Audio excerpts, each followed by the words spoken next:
Buntut aksi penolakan warga Bincau terhadap rencana pembangunan alkar di kawasan mereka, pihak kecamatan gelar mediasi.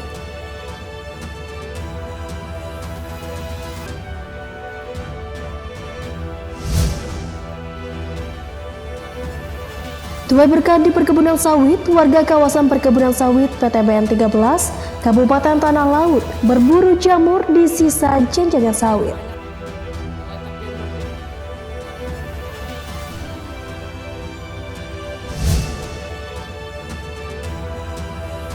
Di akhir segmen, kami akan hadirkan liputan menarik tentang sejarah 3 masjid tertua di Kalimantan Selatan.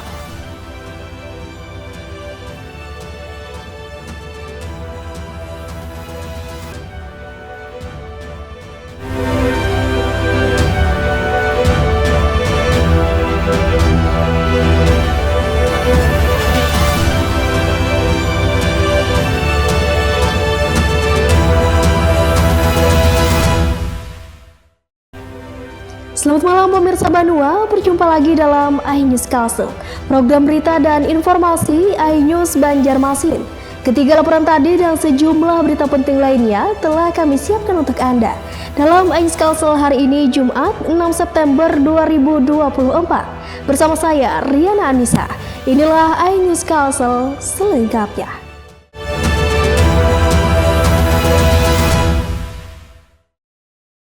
Buntut aksi penolakan warga Bincau, Kecamatan Martapura, Kabupaten Banjar terhadap rencana pembangunan alkah di kawasan mereka, pihak kecamatan gelar mediasi antara warga dan pengembang alkah Jumat pagi. Dalam mediasi ini, warga tetap kekeh menolak adanya pemakaman di dekat permukiman mereka. Pihak Kecamatan Martapura, Kabupaten Banjar menggelar mediasi antara warga desa Bincau dan pengembang terkait penolakan pembangunan tempat pemakaman atau alkah di wilayah mereka Jumat pagi. Dalam mediasi ini, kedua belah pihak saling menyampaikan pendapatnya, di mana warga menyampaikan aspirasi mereka akan penolakan pembangunan alkah. Sedangkan pihak pengembang menyampaikan tujuan mereka membangun alkah di kawasan tersebut. Namun pada akhirnya warga tetap pada pendirian mereka, yakni menolak dengan keras adanya pemakaman di kawasan dekat permukiman tersebut. Sementara pihak pengembang mengatakan jika pihaknya akan melakukan rapat dan mengadakan pertemuan terlebih dahulu dengan anggota yayasan. Terlepas nantinya hasil keputusan yang akan diambil oleh pihak yayasan akan kita tunggu 2 hari setelah rapat mediasi hari ini, dan mudah-mudahan ini bisa diterima oleh semua pihak. Rencananya hasil kesepakatan mediasi untuk penentuan akhir akan dilanjutkan pada Senin 9 September 2024 mendatang di Aula Kantor Desa Bincau, Kecamatan Martapura. Dari Kabupaten Banjar, Sairi, iNews melaporkan. Sidang lanjutan kasus gugatan mantan suami istri di Pengadilan Negeri Banjarmasin mulai digelar dengan menghadirkan saksi dari pihak tergugat. Sidang diketua Majelis Hakim Fidiawan dan dibantu Hakim anggota Maria dan Rustam Perluhutan. Sidang lanjutan kasus perdata gugatan antara mantan suami bernama Hilmi sebagai penggugat dan sang mantan istri Lailan Hayati sebagai tergugat digelar di Pengadilan Negeri Banjarmasin Rabu siang. Sidang kali ini menghadirkan saksi dari pihak tergugat yakni M. Yasir Yamani. Sidang diketuai Majelis Hakim Fidiawan dibantu Hakim anggota Maria dan Rustam Perluhutan. Dalam fakta persidangan, saksi Yasir Yamani mengaku sempat menemui tergugat di kediaman rumahnya. Tergugat menceritakan bahwa anaknya diamankan petugas karena laporan ayah kandungnya sendiri dengan tuduhan melakukan penggelapan dalam keluarga. Selain itu, menurut saksi, tergugat terpaksa melakukan penandatanganan agar anaknya yang ditahan bisa dibebaskan. Namun, oleh pihak penggugat, pencabutan laporan yang dijanjikan justru diingkari. Terkait dengan bahwa betul bahwa perjanjian itu ada yang diingkari. Artinya apa yang menjadi kewajiban daripada penggugat harusnya kan itu dilaksanakan soal pencabutan laporan pidana. Nah, kebetulan juga saksi yang hadir ini adalah saksi yang pernah memberi keterangan di persidangan perkara pidananya. Kemudian saksi juga sudah mengetahui bahwa sebetulnya perjanjian penandatanganan itu dalam keadaan terpaksa. Sidang akan dilanjutkan pekan depan dengan agenda menghadirkan saksi ahli dari pihak tergugat. Dari Banjarmasin, M. Ahyar, iNews melaporkan. Ya pemirsa, Kepala Dinas Pendidikan Kota Baru bersama Pembina Pusat Kegiatan Belajar Masyarakat PKBM se-Kota Baru lakukan studi tiru ke PKBM Nur Huda Murung Kenanga Martapura Jumat pagi. Dalam studi tiru ini, Kadisdi Kota Baru berencana mengadopsi beberapa program yang ada di PKBM Nur Huda. Pusat Kegiatan Belajar Masyarakat PKBM Nur Huda sambut kedatangan Kepala Dinas Pendidikan Kota Baru beserta rombongan pembina PKBM se-Kota Baru Jumat pagi. Kedatangan Kepala Dinas Pendidikan Kota Baru ke PKBM Nur Huda Murung Kenanga Martapura Kabupaten Banjar ini dalam rangka studi tiru untuk perkembangan PKBM yang ada di Kota Baru. Kepala Dinas Kota Baru Slamet Riyadi mengatakan, pihaknya sangat tertarik dengan beberapa program yang diterapkan oleh PKBM Nur Huda ini. Rencananya mereka akan mengadopsi program tersebut untuk diterapkan di PKBM yang ada di Kota Baru. Mendapatkan ilmu yang banyak terkait hal ini, khususnya dari PKBM Nur Huda, karena tadi banyak paparan-paparannya, khususnya juga keterampilan warga belajarnya, kita ini bisa kami adopsi.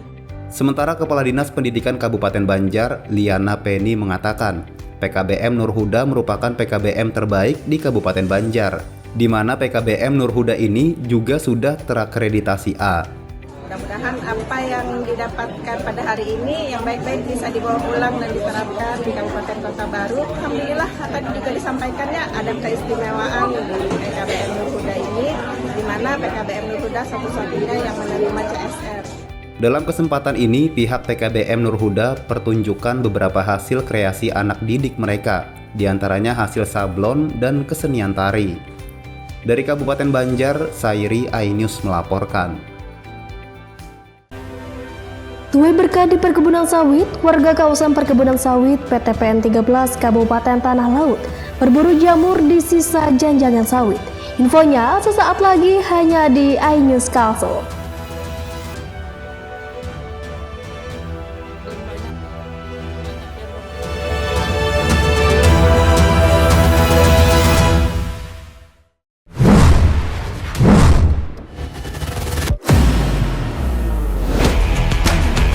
Beautifully done. Troy Epier, so he has.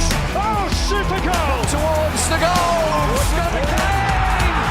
3 times already in his young career, and he does place it. Oh, doesn't he do that? Come up with the big moments. Bundesliga live, iNews Premium Sports.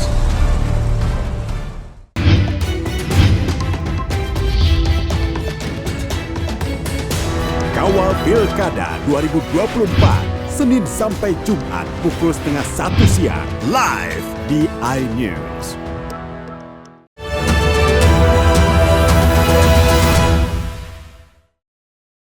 Terima kasih pemirsa, tetap bersama kami. Banyaknya perkebunan sawit di Kalimantan Selatan tak hanya berdampak terhadap penghasilan asli daerah dan lapangan pekerjaan, namun juga memberi berkah tersendiri bagi warga sekitar perkebunan. Hampir setiap hari warga ramai berburu jamur di sisa janjangan sawit yang hasilnya bisa untuk dijual.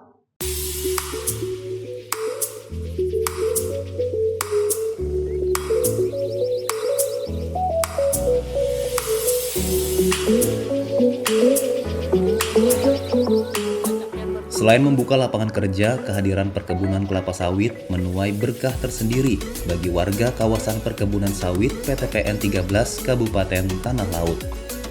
Hampir setiap hari, warga berburu jamur yang biasanya tumbuh di antara tumpukan bekas janjangan sawit sisa produksi yang sudah masuk dalam proses perebusan dan sengaja ditumpuk di sekitar perkebunan.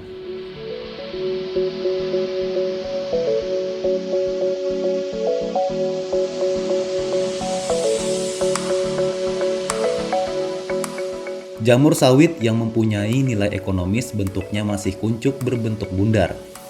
Per kilogram, biasanya para pencari jamur ini menjual kepada pengepul seharga Rp15.000. Sadi, salah seorang pencari jamur sawit mengaku, setiap hari ia mampu mengumpulkan sekitar 7 kg jamur. Hasilnya sebagian untuk dikonsumsi dan sebagian untuk dijual. Rata-rata ya kalau banyak kadang sampai 6 kilo, 7 kilo dapatnya. Kalau dijual berapa Pak 1 kilonya Pak ke pengumpul? 15 ribu lah. Iya. Jadi pengumpul jual ke orang lagi 20-an lah sekitar lah. Itu musimnya ada nggak Pak ini Pak musim mananya? Kalau ada hujan panas, ada Pak. Pasti banyak itulah. Iya. Tapi kalau hujan aja belum tentu lah. Belum tentu banyak. Selain memiliki cita rasa yang gurih dan lezat, jamur sawit juga memiliki segudang manfaat. Sejumlah kandungan seperti vitamin hingga protein yang baik bagi tubuh terkandung di dalamnya. Tak heran jamur ini selalu diburu oleh pembeli.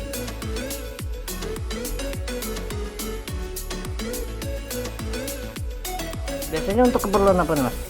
Biasanya rumah tangga ya, biasanya orang makan biasa aja. Berapa beli di pengumpul di sini Mas? 20 ribu lah. Dijual lagi lah di Banjar lah. Berburu jamur sawit merupakan penghasilan tambahan bagi warga sekitar sambil menggarap kebun. Dari Tanah Laut, Zulkifli Yunus, iNews melaporkan. Pemirsa, sementara itu dari Kabupaten Barito Kuala, berkat kegigihan para petani jamur Danda Jaya dalam merawat tanaman berjenis Kingdom Fungi tersebut, kini mereka mulai menikmati hasilnya. Seperti apa seksinya jamur Danda Jaya? Berikut liputannya.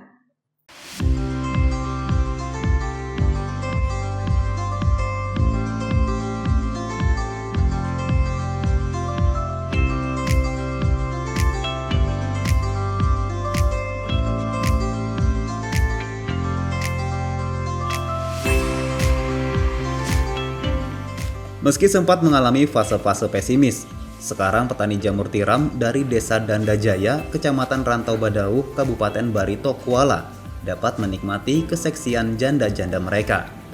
Janda yang notabene kependekan dari jamur danda dirintis sejak tahun 2007. Sebelumnya penanaman sempat terhenti disebabkan keterbatasan pengetahuan, modal, sarana, dan prasarana. Momentum cerah didapat pada tahun 2012. Pasca penyelenggaraan pelatihan dari Balai Pelatihan Kerja, sejumlah petani setempat seperti mendapatkan kesempatan kedua. Hal ini dikarenakan sebelumnya dilatar belakangi masalah klasik berupa keterbatasan modal yang sempat menghantui.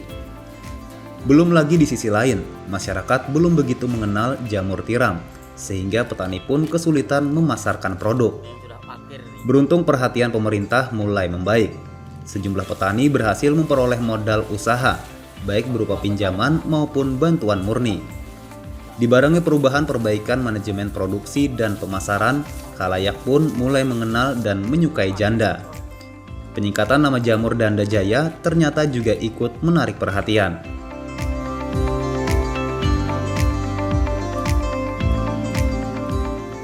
Seorang petani jamur, Suyanto, menuturkan kini hampir setiap hari bisa melakukan pemanenan jamur di samping rumahnya. Dengan rentang waktu 15 hari bisa memanen jamur yang keluar dari polybag. Satu harinya berapa kilo panen Pak? Panen ya kadang 5 kilo. 5 kiloan Pak ya? Pasti Pak ya? Pasti. Lebihnya aja lagi Pak? Lebih ada, tadi malam malah udah 10-an kilo. Apa yang harus dijaga Pak Sub biar tempatnya ini jamurnya betah tumbuh terus Pak? Ya paling lembab. Kelembapan lah, harus dingin, ruangannya dingin. Siram dan panas ya. Dari jamur tiram itu sendiri, masyarakat bisa menambah pendapatan mereka selain petani dan pekebun. Kami selama ini terus berupaya berinovasi untuk produk olahan, yaitu jadi tidak melulu memproduksi jamur tiram segar. Kami juga berusaha semaksimal mungkin untuk membuat produk olahan. Sementara ini sudah ada, cuman pemasarannya mungkin yang belum maksimal.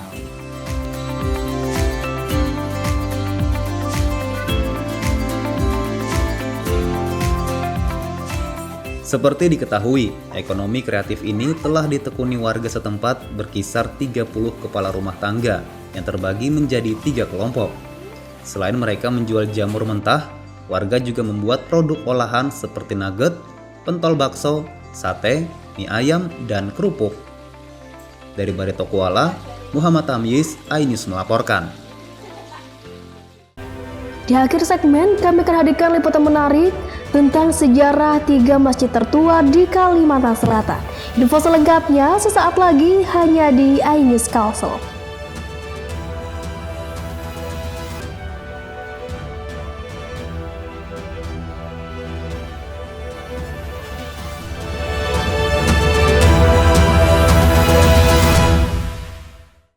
Bagaimana kemudian peta politik ke depan? Berhentikan dia karena saya ngomong. Saya Aiman Wicaksono, inilah Rakyat Bersuara. Ungkap tuntas berbagai permasalahan terkini.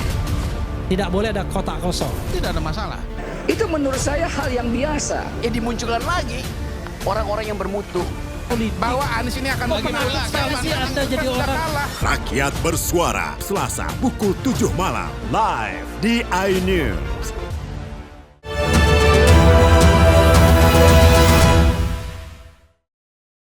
Pemirsa, Anda masih di iNews Kalsel. Sejarah masuknya Islam di Kalimantan Selatan tidak terlepas dari keberadaan Masjid Sultan Suryansyah di Kuin, Banjarmasin. Masjid ini merupakan masjid pertama yang dibangun oleh Kerajaan Banjar. Masuknya Islam di Kalimantan setelah Pangeran Samudra masuk Islam dan berganti nama menjadi Sultan Suryansyah.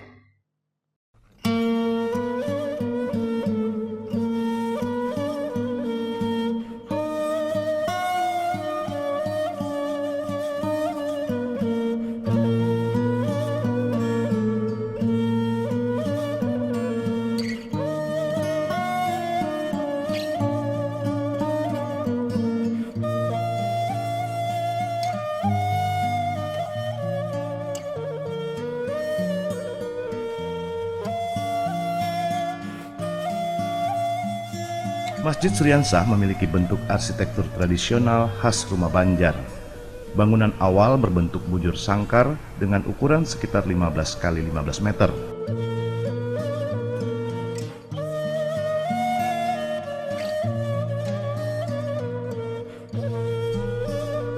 Ornamen dan kaligrafi seperti masjid di Pulau Jawa menghiasi hampir setiap sudut masjid.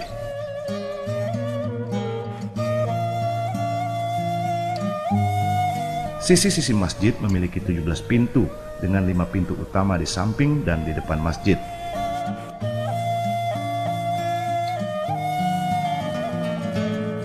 Warna hijau dan kuning masjid mewakili warna mimbar masjid yang masih asli hingga saat ini. Di dalam masjid ada 4 buah tiang penyangga dari kayu ulin. Kayu ulin merupakan jenis kayu paling kuat yang terdapat di Pulau Kalimantan. Setiap unsur bangunan Masjid Suryansyah memiliki makna yang terkandung di dalamnya.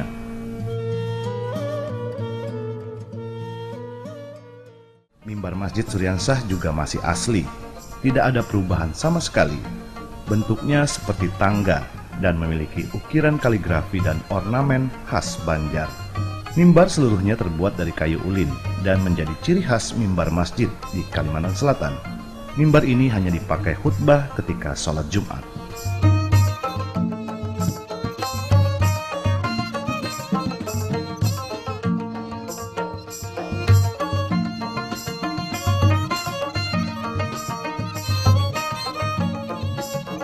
Empat tiang penyangga juga memiliki makna mendalam. Angka 4 mewakili jumlah huruf, lafaz Allah Subhanahu wa Ta'ala dan Nabi Muhammad Shallallahu Alaihi Wasallam. Dalam ukirannya terdapat lambang bunga melati yang berarti agama Islam adalah ajaran yang harum. Di sisi melati ada kipas sebagai simbol Islam itu sejuk. Di atas tiang terdapat ukiran lipan yang merupakan lambang kerajaan Banjar ketika berperang. Ada beberapa ornamen yang mengandung filsafah. Itu diantaranya seperti ukiran yang berada di atas itu melambangkan kewibawaan seorang sultan. Kewibawaan seorang sultan cuma dengan menyandarkan sifat tawadhu beliau, rendah hatinya. Artinya beliau tetap bermasyarakat sebagaimana orang layaknya bermasyarakat. Di antaranya yang membuat mimbar itu Haji Muhammad Ali Al-Banjari. Haji Muhammad Ali Al-Banjari. Nakas di sini ada dituliskan nakas Haji Muhammad Ali Al-Banjari, dan dapat diselesaikan oleh beliau pada hari Selasa. Hari Selasa, tanggalnya 27 Rajab, tahunnya 1292.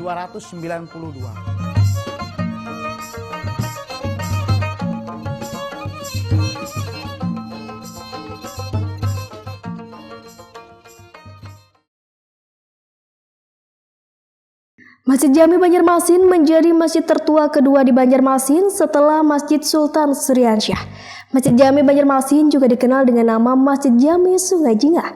Masjid ini dibangun oleh keturunan keempat Sultan Suryansyah, yaitu Sultan Tamjidillah pada tahun 1777 Masehi.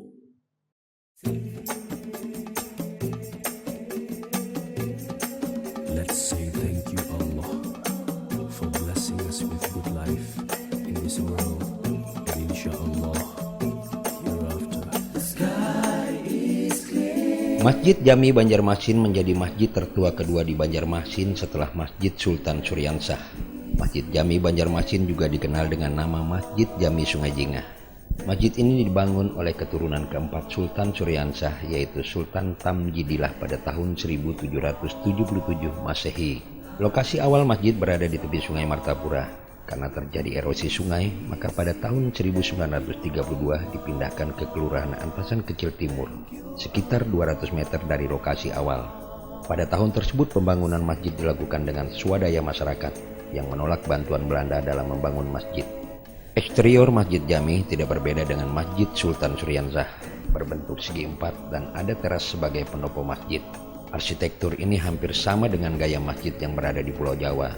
Hal tersebut mungkin disebabkan masuknya pengaruh Islam di Kalimantan berasal dari Kerajaan Demak. Bahan dasar konstruksi masjid terbuat dari kayu ulin. Kayu ulin atau kayu besi adalah kayu khas Kalimantan yang semakin lama akan semakin kuat. Warna hijau dan kuning mendominasi eksterior masjid yang melambangkan ciri khas Kerajaan Banjar. Awal masjid ini berdiri di dekat Kali Martapura. Jaraknya antara Kali Martapura dengan masjid yang ada ini kurang lebih 250 meter. Tapi karena di situ ada erosi, terjadi erosi sehingga masjid itu dipindah ke sini. Awal pembangunannya di masjid yang lama itu tanggal 17 Syawal hari Ahad, hari Sabtu, 17 Syawal hari Sabtu tahun 1195 Hijriah. Masjid Jami Banjarmasin berdiri di area tanah seluas hampir 2 hektar. Kawasan masjid digunakan untuk kegiatan agama Islam seperti pengajian rutin, majelis taklim, dan kegiatan lainnya. Bangunan masjid berukuran 40 x 40 meter dan bisa menampung sekitar 1.500 jamaah.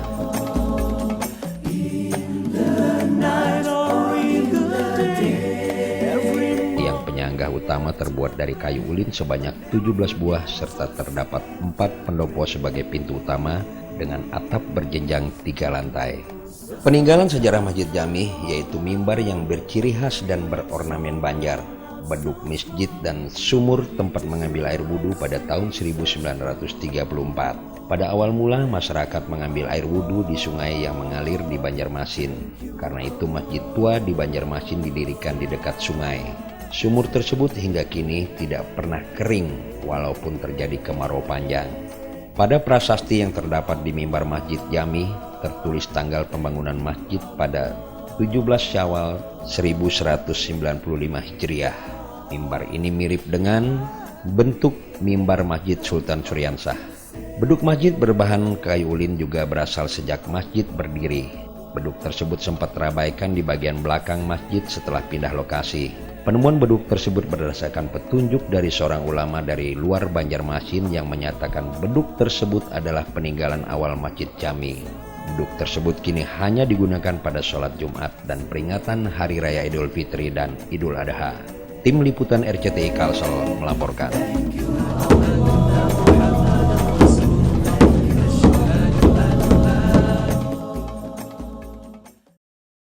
Ya pemirsa, di pusat kota Martapura berdiri megah Masjid Agung Al-Koromah Martapura yang dibangun pada tahun 1863 Masehi. Ini menjadikannya masjid ketiga yang tertua di Kalimantan Selatan.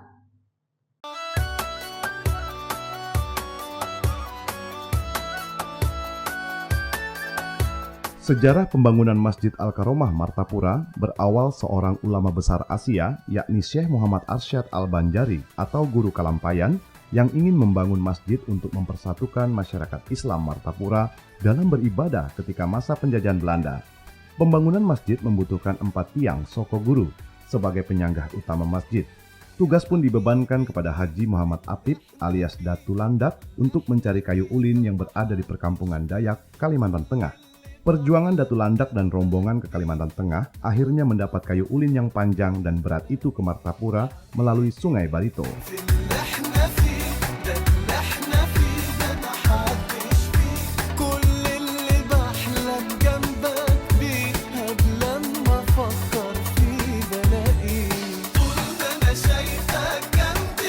Masjid Al-Karomah ini didirikan atas inisiatif tokoh-tokoh ulama, yakni pada tahun 1280 Hijriah yang bertepatan dengan tahun 1863 Miladiah. Tokoh-tokoh masyarakat itu berunding untuk memiliki masjid yang permanen. Karena sejarahnya pada sebelumnya itu masjid itu pernah ada dan dibakar oleh Belanda. Nah, sehingga karena masyarakat Martapura masyarakat agamis, maka timbul pemikiran dari tokoh-tokoh orang kaya, masyarakat, ulama dan sebagainya untuk membangun sebuah masjid yang permanen. Akhirnya diputuskanlah membangun masjid itu, gitu ceritanya. Pada awalnya Masjid Al-Karomah dibangun berbentuk bujur sangkar dengan 4 tiang penyanggah utama dengan tinggi sekitar 20 meter. Luas masjid pertama kali yaitu 37,5 kali 37,5 meter, dan selain tiang penyangga, peninggalan bersejarah Masjid Al-Karomah adalah mimbar masjid dan beduk. Keduanya dibuat dengan kayu ulin yang sama dengan tiang penyangga. Mimbar masjid berbentuk khas Kalimantan Selatan yang menyerupai tangga. Pada mimbar tersebut terdapat ukiran khas Banjar dan kaligrafi yang mewakili Islam. Sama seperti tiang dan mimbar, beduk Masjid Al-Karomah berasal dari penyangga rakit yang terbuat dari kayu ulin. Kayu tersebut dijadikan beduk yang masih digunakan sampai sekarang. Beduk tersebut juga memiliki ukiran khas Banjar. Jadi benda bersejarah dari awal masjid ini berdiri yaitu tiang, mimbar, dan beduk. Oh iya, artinya bagian dari tiang-tiang masjid, lalu artinya setelah dibangun masjid, yang namanya masjid itu ada mimbar.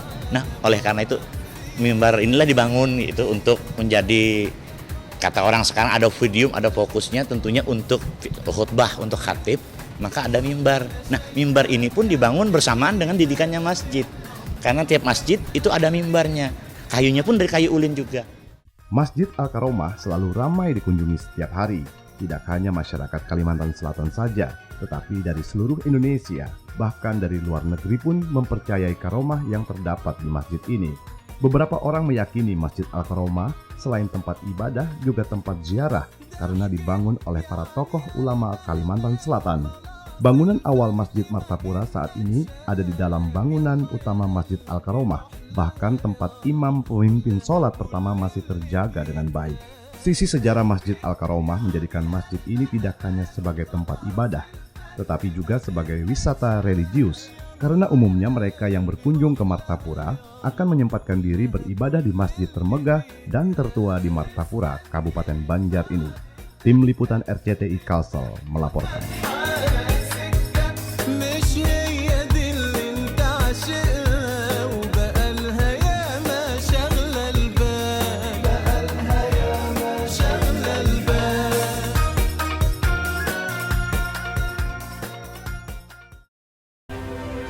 Informasi tadi sekaligus mengakhiri perjumpaan kita hari ini.